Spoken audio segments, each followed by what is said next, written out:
So what I usually do when I'm starting out in doing an ergonomic assessment is I'll just look at the workstation and I'll primarily focus on the chair. So the chair, you want to just make sure it's the right height, first of all. And a simple way to do this is to just sit in the chair, make sure your feet are firmly resting on the floor. You don't want them hanging. You want about a 90-degree angle, right? And 90 degrees is just from where your hip is to your leg. That angle is supposed to be right at 90 degrees, so you're in this optimal position. Because if you're too low, what that can do is it can actually put a hindrance on your back. You may lean forward too much, and if you're too high, your feet can be off the floor, and that can put pressure and strain on those tendons underneath your legs. It can put strain and fatigue on those arteries, on those veins, and that can actually cut off circulation. So you don't want to do that as well. So you want that nice 90-degree angle right where your legs are there, and your feet need to be resting firmly on the floor.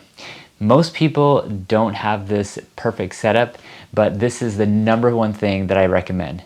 Now, the next thing you need to know about the chair is you need to check your lumbar support.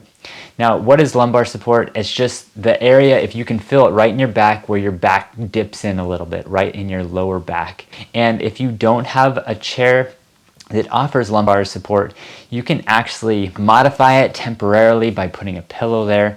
They sell lumbar support cushions that you can put in between your chair. If you're working at a desk station without a support at all on your back, I highly recommend you get one.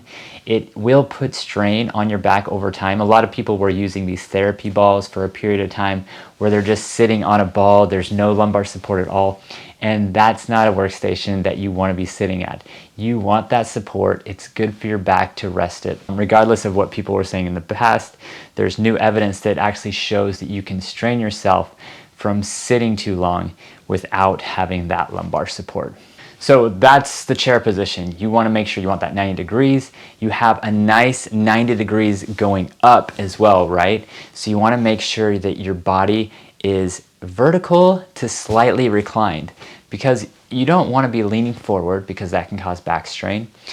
Sometimes I usually tell people you don't want a complete vertical position. You actually just want to be slightly reclining back a little bit, and that's just going to put less weight and strain on your whole spinal area. So I usually say about 90 to 100 degrees of a slight decline in your chair. Now that's the chair position. What about armrests? Armrests are optional, and for most people I would say just take the armrests off, but there's a lot of people that like them, and I prefer armrests, but there's like a certain criteria that it has to meet, okay? So the armrest, for most people, it should just have your arms resting on the armrest. You don't want the armrest to be too high, and you don't want it to be too low. Your arm should just be resting at about 90 degrees. What you can do is once your arms are resting on that armrest, you need to make sure that the armrests are not going to bump into the desk.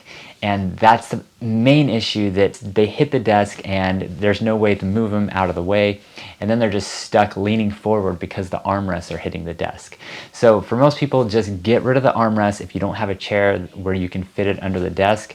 And for everyone else, if you have a good ergonomic chair, and you're going to want a chair that swivels and will pan and raise up and down. If you have an armrest like that, it's going to be so much better because you're going to be able to lower it at the correct height, first of all. And then say the armrests are like right here, you can actually swivel them out so you can have enough space between you and the desk. There's a lot of chairs that you can choose from. My personal recommendation would be to go the Steelcase route, and I have some links to Steelcase on my website if you want to check out the actual chairs that I recommend. So check out Steelcase. That's the #1 chair that I recommend right now. But there's a slew of other chairs. You can actually go to Office Depot. They have some chairs. They may not last as long, but there's some chairs there that do offer that support, that will swivel and pan and go up and down, as I mentioned earlier. Now, what about those chairs that have the little headrest? I'm not crazy about the headrest. For most people, I think that you don't need them. You just need to make sure that your head is in a neutral position.